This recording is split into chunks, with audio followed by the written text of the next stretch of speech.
Saint-Esprit met dans mon cœur tout simplement d'encourager chacun d'entre nous, encore ce matin, à être des ouvriers entre les mains de Dieu, d'être des instruments du salut dans notre entourage.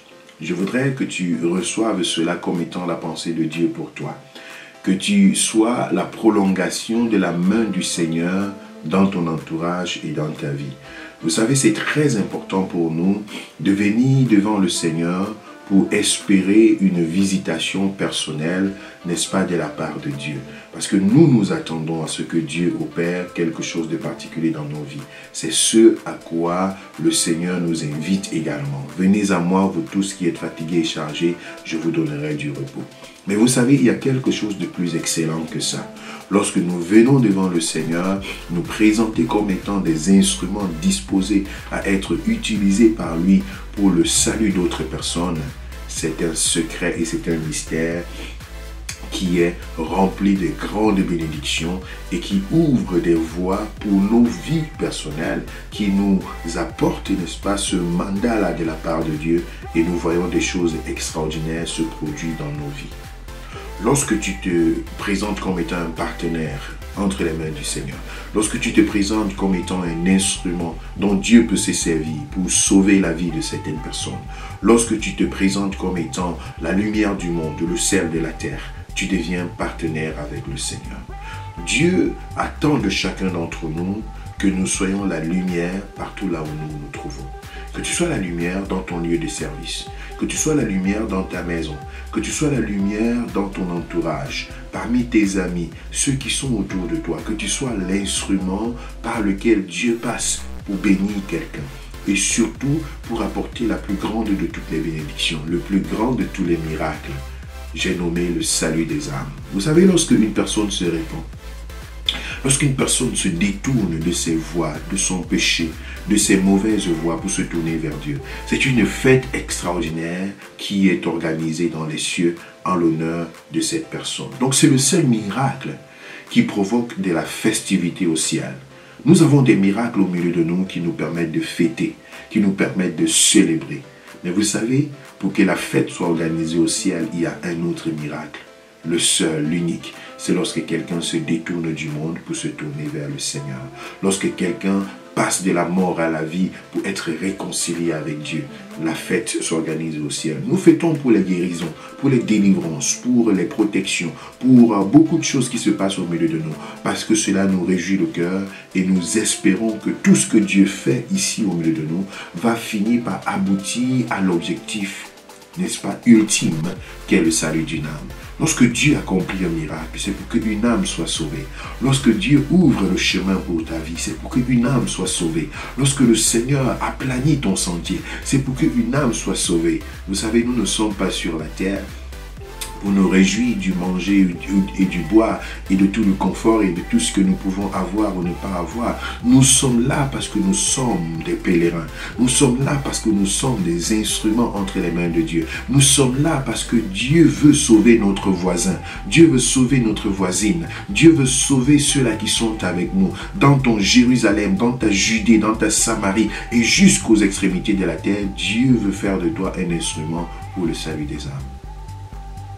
Il a dit dans sa parole, dans Matthieu chapitre 28, « Allez et faites de toutes les nations des disciples. Enseignez-leur ce que je vous ai enseigné, baptisez-les au nom du Père, du Fils et du Saint-Esprit. » Il dit à ses disciples dans le livre de Marc, « Allez et annoncez la bonne nouvelle. » Il dit encore, « La moisson est grande et il y a peu d'ouvriers. Priez le Père de la moisson afin qu'il envoie des ouvriers. » Savez-vous pourquoi Christ est venu sur la terre? Afin qu'une âme soit sauvée. Dieu a tant aimé le monde qu'il a donné son Fils unique, afin que quiconque croit en lui ne périsse pas, mais qu'il ait la vie éternelle. C'est la raison pour laquelle Christ est venu sur la terre, pour que nous soyons sauvés de nos péchés, pour que nous soyons transformés. Aujourd'hui, tu as la grâce d'être sauvé.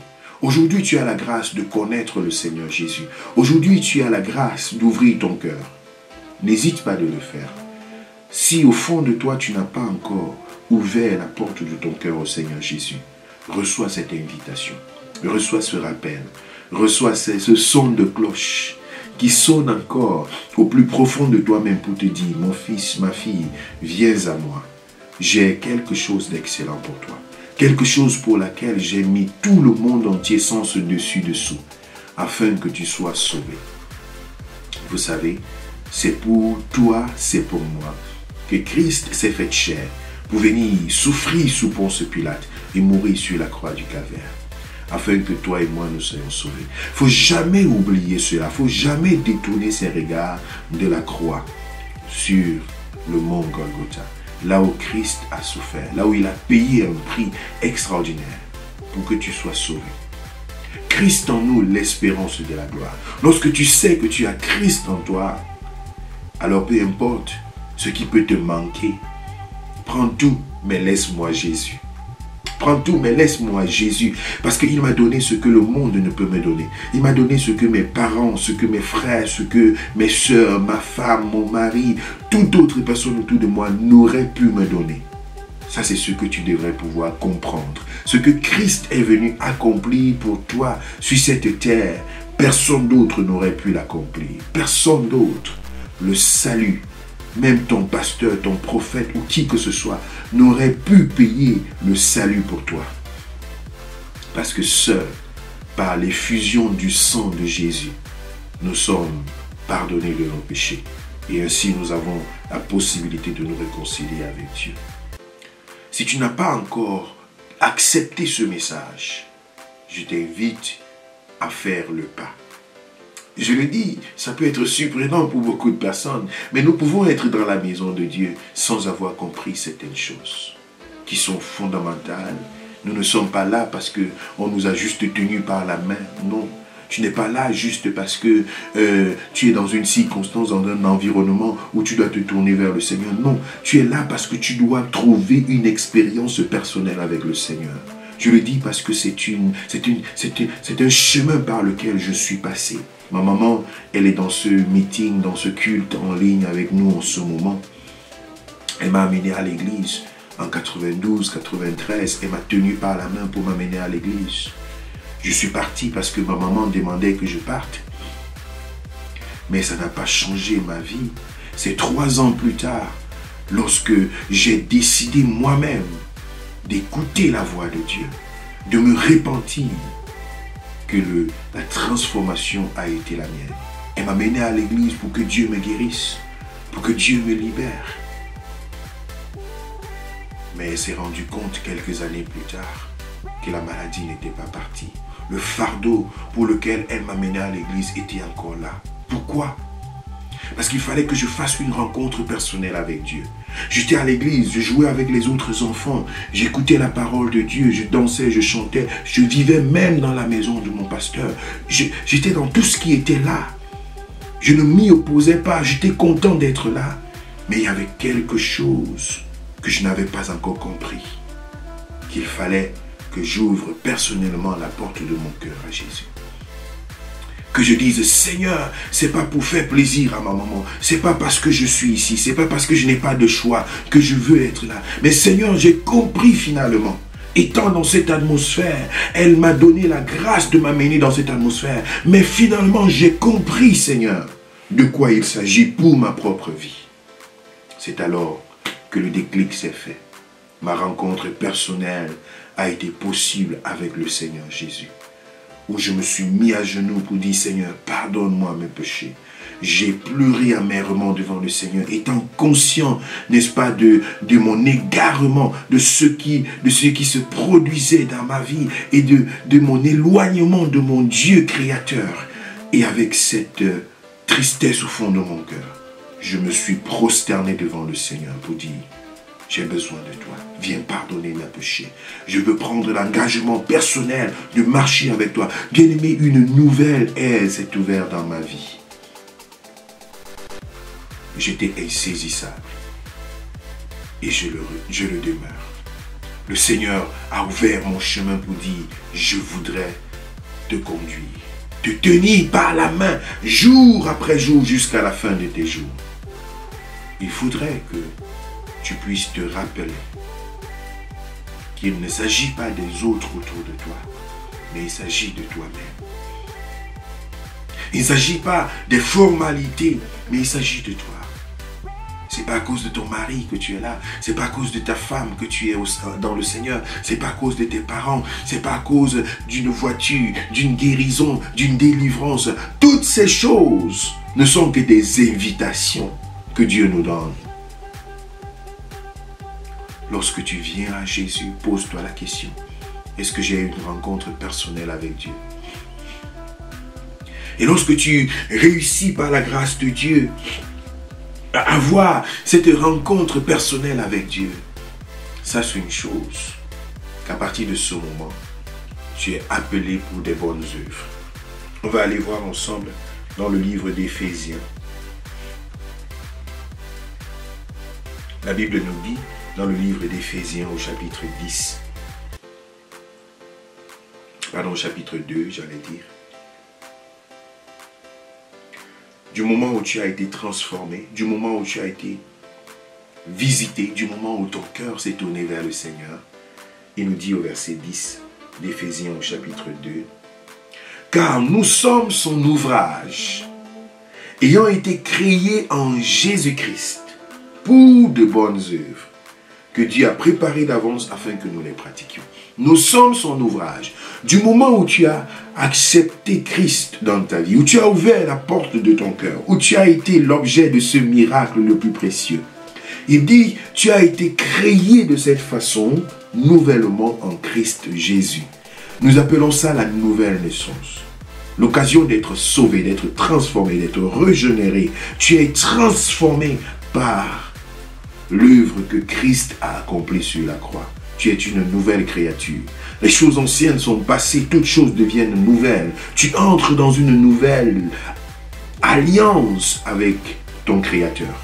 Et il dit, ce n'est pas pour rien, mais c'est pour une bonne œuvre. C'est pour de bonnes œuvres. C'est pour annoncer la bonne nouvelle. C'est pour être la lumière du monde. C'est pour être le sel de la terre. C'est pour être l'objet de l'espoir dans la vie d'autres personnes.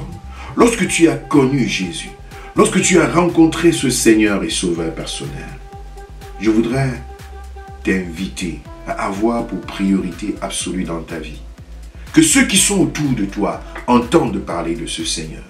Souvenez-vous de la femme samaritaine qui a rencontré Jésus au bord d'un puits et qui est repartie de là avec une conviction personnelle et déterminante dans sa vie.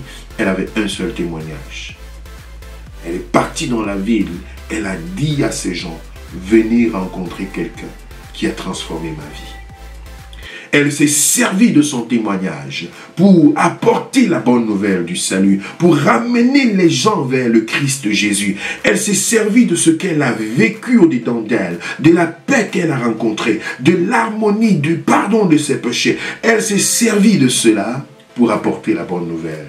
C'était un instrument, c'était l'enveloppe de la bonne nouvelle qui lui avait été donnée. Vous savez, la bonne nouvelle de l'évangile, c'est que Christ est venu pour n'est-ce pas, sauver les hommes de la mort et de l'enfer et les ramener vers Dieu. La réconciliation entre Dieu et les hommes. La bonne nouvelle, c'est que c'est possible de rentrer dans le jardin d'Éden. C'est possible d'être reconnecté avec le Seigneur. C'est possible d'être pardonné de ses péchés, car Christ l'a accompli sur la croix. C'est la bonne nouvelle. Et Dieu met cette bonne nouvelle dans une enveloppe qui est ton témoignage, qui est ta vie. Qu'est-ce qui te motive? Qu'est-ce que tu as vécu personnellement avec le Seigneur? Comment as-tu rencontré le Seigneur Jésus? Qu'est-ce qui s'est passé en toi? Et comment peux-tu communiquer l'évangile avec cela?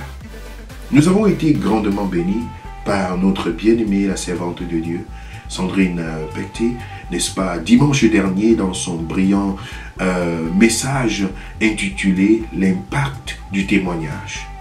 Nous avons vu que c'est une pratique dans le CBS Church qui nous permet de recevoir, n'est-ce pas, des bonnes nouvelles de ce que Dieu a fait dans la vie des uns et des autres, mais de ne pas tout simplement nous arrêter là, de nous servir de cela pour annoncer haut et fort combien grand, combien puissant, combien vivant est notre Dieu.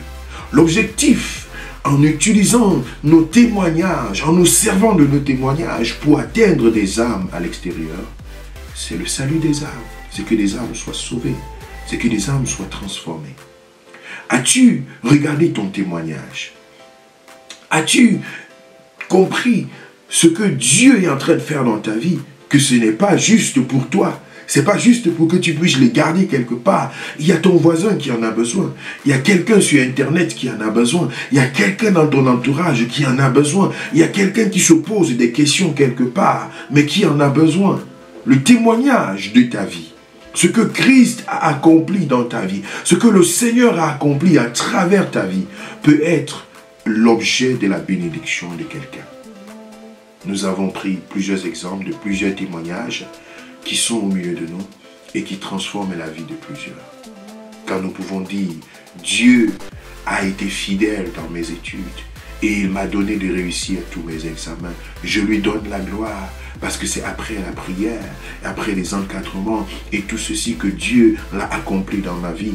Que ce message entre dans les oreilles de quelqu'un qui prétend que Dieu est contre les études. Que si je donne ma vie à Jésus aujourd'hui, je ne vais plus avancer dans mes études. Ce message vient confondre la pensée des humains. Pour dire, ceux-là qui est en train de dire, je ne vais pas aller à l'église parce que l'église va m'empêcher d'étudier et tout le reste, et qui se retrouvent à la fin de leur semestre avec des notes déplorables et se rendre compte qu'une autre personne qui s'est appuyée sur ce Jésus, qui a eu la foi en Dieu, qui ne s'est pas retiré de la présence de Dieu à cause de je m'en vais ceci, je m'en vais cela, mais qui s'est consacré au Seigneur, qui peut voir que voilà un témoignage qui m'encourage à dire, ce Jésus-là, je veux le suivre, je veux marcher avec lui. Qu'est-ce que Dieu fait dans ta vie chaque jour? Quelle est cette enveloppe que Dieu t'a donnée, dans laquelle il a mis la bonne nouvelle?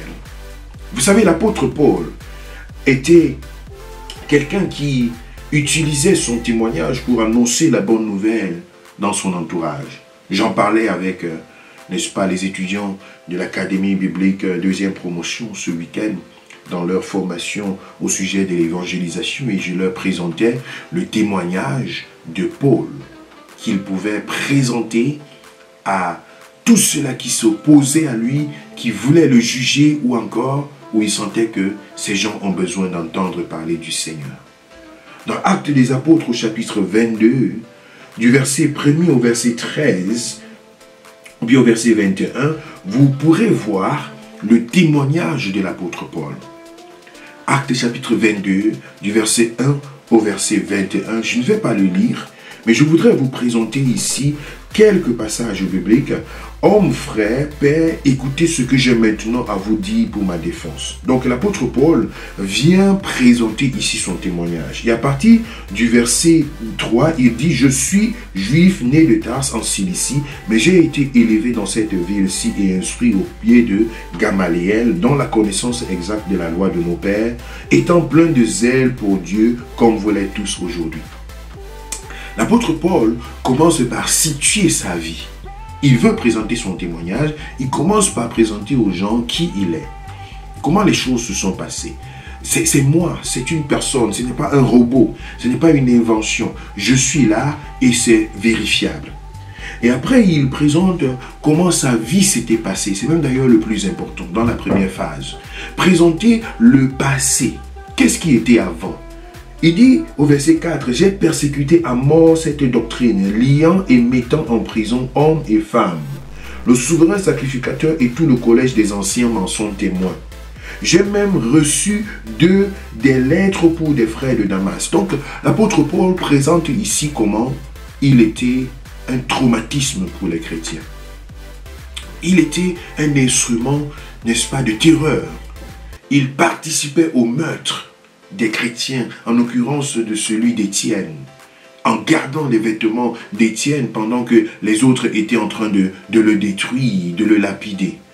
L'apôtre Paul, il présente ici son passé, sans ambiguïté. Qu'est-ce qui était? Qu'est-ce qui était avant? À quoi ressemblait la situation? Et après, il présente qu'est-ce qui s'est passé dans sa vie. Au verset 6, Comme j'étais en chemin et que j'approchais de Damas, tout à coup, vers midi, une grande lumière venant du ciel resplendit autour de moi. Je tombais par terre et j'entendis une voix qui me disait « Saul, Saul, pourquoi me persécutes-tu » Donc à partir de ce verset, du verset 6 jusqu'au verset 12, il montre qu'est-ce qui s'est passé. Au verset 4, il montre qu'est-ce qui était avant. Et à partir du verset 6, il montre qu'est-ce qui s'est passé. Qu'est-ce qui s'est passé? Comment le miracle est venu? Comment tu as rencontré? Comment la chose s'est produite? Qu'est-ce qui s'est passé? Et vers la fin, il donne la troisième phase, ce qu'il est devenu. Ce qu'il est devenu aujourd'hui. Ce qu'il fait aujourd'hui. Comment il est un instrument entre les mains du Seigneur aujourd'hui.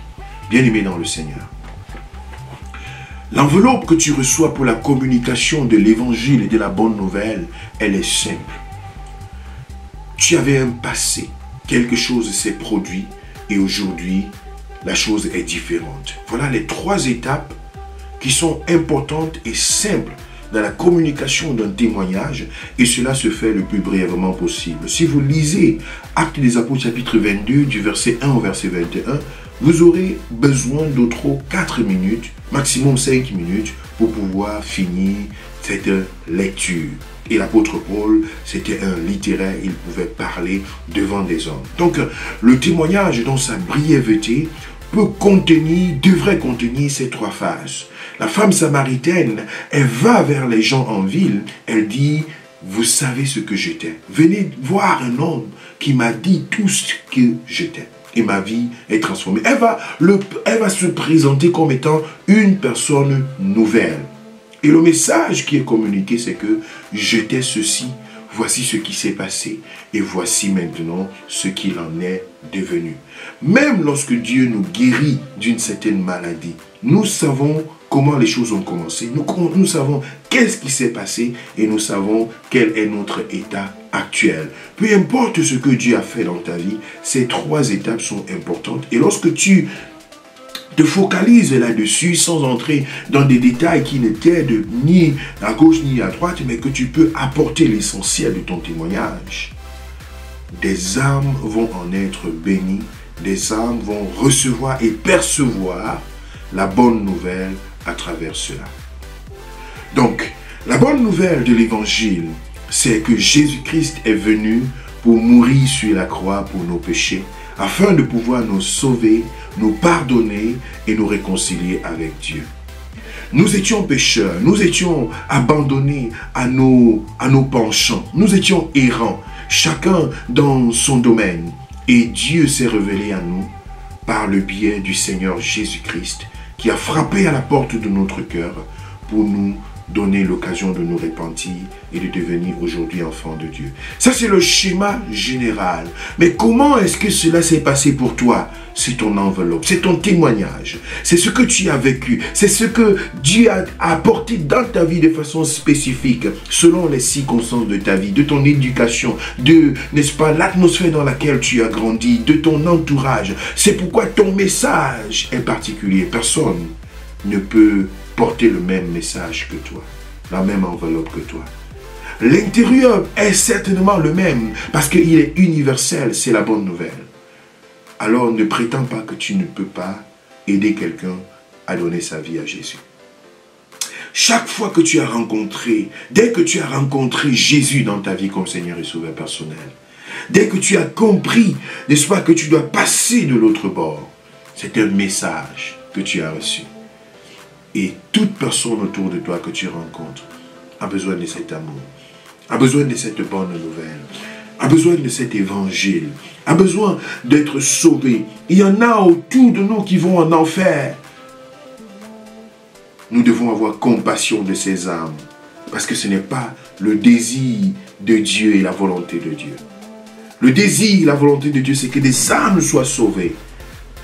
Mais quiconque quitte ce monde sans avoir donné sa vie à Jésus-Christ, sans avoir l'accepté personnellement, consciemment, comme Seigneur et Sauveur personnel, la Bible le dit, Dieu a tant aimé le monde qu'il a donné son Fils unique, afin que quiconque croit en lui ne périsse pas, mais qu'il ait la vie éternelle. Ça veut dire, quiconque croit en lui ne va pas périr. Alors quiconque ne croit pas en lui va périr, malheureusement. C'est un message qui est difficile à dire, mais c'est la vérité. L'enfer est une réalité. Et quiconque ne se tourne pas vers le Seigneur Jésus, ne demande pas pardon pour ses péchés, ne cherche pas à être réconcilié avec Dieu, dès que le souffle est parti, il n'y a plus d'opportunité d'être sauvé. Ceux qui sont restés vivants ne peuvent plus prier pour toi quand tu es mort. Il n'y a plus de situation. Ces prières qui peuvent être élevées en faveur des morts, c'est nul et sans effet. Ça n'a aucun effet sur ta destinée après la mort. La Bible nous dit qu'il est réservé aux hommes de mourir une seule fois, après quoi vient le jugement. Donc s'il y a une décision à prendre aujourd'hui sur ton éternité, c'est aujourd'hui pendant que tu es encore vivant. Car l'amour de Dieu se manifeste en notre faveur, en ce que Christ est mort pour nous pendant que nous étions encore pécheurs, et c'est à nous aujourd'hui de nous repentir pour bénéficier de cet amour. Il est réservé aux hommes de mourir une seule fois, après quoi vient le jugement. Donc si tu n'as pas donné ta vie à Jésus, aujourd'hui, n'attends pas que ton argent puisse parler en ta faveur après ta mort. Que les gens commencent à faire des neuvaines et des teuvaines et des beuvaines et quoi que ce soit pour pouvoir te faire sortir de cette posture destructive, souffrante, pour t'amener dans la présence de Dieu. C'est impossible, parce que ton argent et tout ce que tu aurais pu faire sur cette terre ne peut pas t'aider. Il y a une rupture totale entre les morts et les vivants. Les prières des gens qui sont restés ne vont pas t'aider. C'est aujourd'hui que tu dois prendre la décision de te tourner vers le Seigneur, afin de pouvoir recevoir le pardon de tes péchés, être né de nouveau et trouver ta place auprès du Père après ta mort. Car nous ne sommes que vanité sur cette terre et nous sommes de passage. Notre félicité céleste, notre nouvelle Jérusalem, notre destination, c'est la félicité, c'est la table des noces, c'est la présence de notre Dieu, c'est la vie dans l'éternité avec notre Sauveur. Loin de toutes ces souffrances, loin de toute cette lourdeur, loin de toutes ces caprices de nos corps et de tout ce que nous vivons sur cette terre, loin de là, dans un monde parfait, entre les mains du Seigneur. C'est notre espoir, c'est notre regard. Christ en nous, l'espérance de la gloire. C'est la promesse de Christ à laquelle nous tenons. Bien-aimés, c'est la meilleure de tous les objectifs, le meilleur de tous les objectifs que nous pouvons avoir devant nous. Et je prie, bien-aimé, que tu sois cet instrument-là, qui apporte de la lumière dans ton entourage, qui apporte le salut dans la vie de ceux qui sont autour de toi. Que tu vives pour le Seigneur. À travers tous les instruments que tu as autour de toi, annonce l'évangile, prêche, insiste, en toute occasion, favorable ou pas, ne t'arrête pas, parle de Jésus et le monde sera sauvé. Il ne faut pas avoir honte de Jésus. Ceux qui sont dans le monde pour propager des mauvaises nouvelles, pour propager la dépravation des mœurs, la perversité et toute autre chose, les mauvaises doctrines, ils n'ont pas honte. Ils ne se cachent pas. Ils ne disent pas, oh, je ne veux pas qu'on voie mon visage, je ne veux pas ceci, je ne veux pas faire ça. Non, ils se mettent là à Mondovision, devant des chaînes de télévision, devant tous les réseaux sociaux. Ils sont là pour propager la mauvaise doctrine, pour parler du satanisme, pour inviter des gens dans la rose-croix, dans la franc-maçonnerie, dans les choses de ce monde, pendant que le peuple de Dieu est en train de se cacher derrière leur image, derrière leur confort. Je ne veux pas qu'on me compte parmi. Pendant ce temps, le royaume de Satan est en train de s'étendre, alors qu'il y a des ouvriers du Seigneur. Il faut que ton image soit connectée à celle de Christ. Il faut que tu sois un ambassadeur du Seigneur. Il faut que lorsque Dieu te regarde, qu'il soit fier de toi, de te considérer comme étant un partenaire, une prolongation de sa main sur la terre, à cause des personnes qui entrent dans son royaume sur ton invitation. Bien-aimés, soyons le sel de la terre, soyons la lumière du monde. Chacun à son niveau, et le nom du Seigneur sera glorifié. Et j'étais en train de dire au début en introduction, lorsque nous regardons à ce que Dieu doit faire dans nos vies, c'est une bonne chose. Mais c'est encore meilleur de regarder à notre participation à la bâtisse du royaume de Dieu. C'est excellent. Parce que de cette façon-là, nous entrons même dans la manifestation du miracle sans même le savoir. Tu te rends compte que Dieu prend ta défense et qu'il intervient en ta faveur. C'est un secret. J'ai eu souvent l'habitude de dire Dieu est un businessman. Lorsque tu te mets entre les mains du Seigneur comme étant un instrument entre ses mains, tu portes une partie de la divinité de Dieu. Et les choses sont différentes. Je prie que Dieu te bénisse par ce message. Je prie que le Seigneur te donne de percevoir la raison pour laquelle tu es dans sa présence, dans sa maison. Et que tu puisses revérifier ton cœur et l'objet de ta foi.